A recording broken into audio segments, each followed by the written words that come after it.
बिस्मिल्लाहिर्रहमानिर्रहीम। अस्सलाम वालेकुम। क्या हाल है हमारे भैन भरा सारे ठीक ठाक हो। शेफ़ आसफ तुसें खिदमत च हाज़िर है।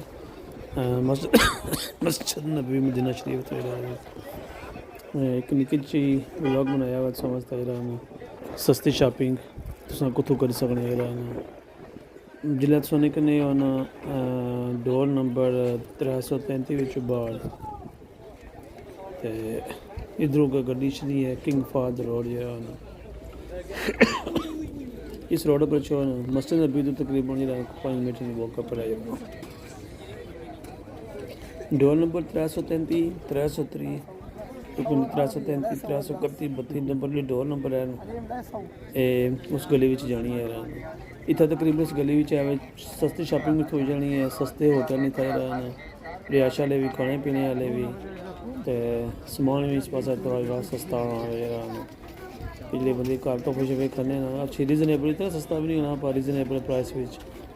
कि तू काफ़ी समान तुसें मिली जाना है कि जो सैम समान अंदर मार्केटा मिलना है वह समान कि बाहर भी वह समान तुसें मिलना है पर थोड़ी जी घट प्राइस पे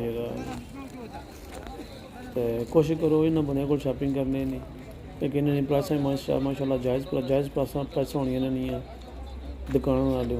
तो माल भी तकरीबन सैम ही होना यार, कोई इतना डिफरेंट को नहीं यार। बिल्कुल है भी मस्जिद नबवी ने नज़दीक है सैर से पाकिस्तानी होटल च खाने पीने वाले भी वो भी सह पासे ने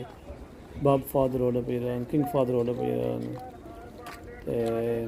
डोर नंबर 333 बाहर निकलो अंदरों डोर नंबर भी मैं डोर है मस्जिद नहीं 28 नंबर डोर है यार।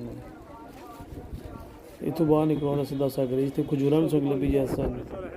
उस तो अलावा और भी काफ़ी समान है मसाले वगैरह हो गए इस तरह निका निका समान ठहरा ना इस रोड पर काफ़ी ज़्यादा है वहाँ वगैरह फिर एक अगर तुसें टैक्सियां चाहिए किधर ज़्यारतां वास्ते वो इस बाजार इस गली च लगी जैसे और मसला को वही दसें कि हर चीज़ की इस रोड पर सस्ती भी लपसी महंगी भी लपसी तो कोशिश करो कि इस रोड का कुछ अच्छी शॉपिंग करने नहीं है रोड का नाम है किंग फाद रोड और यह रोड जी है ना सीधे अगर पैदल जो ना तो इस रोड पर तकरीबन कोई 10-15 मिनट पैदल वॉक करो ना तो मैदान खुदा खुदा मैदान जरा वो इस रोड पर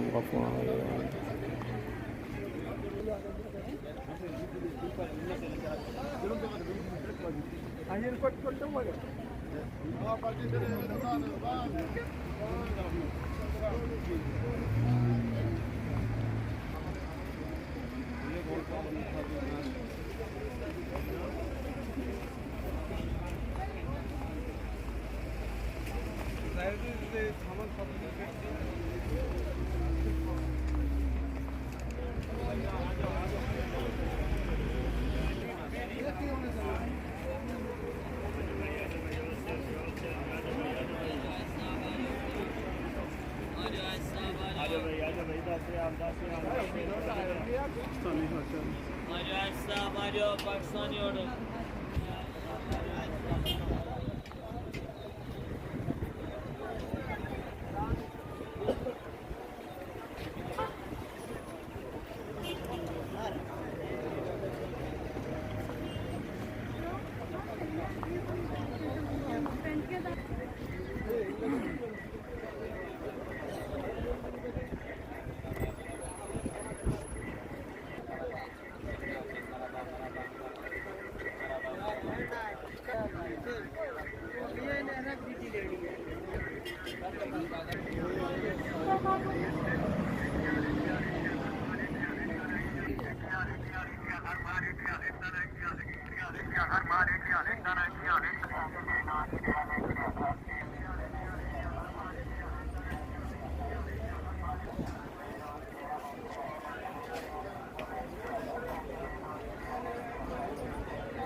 छोटी जी वीडियो वास्ते बनाई है।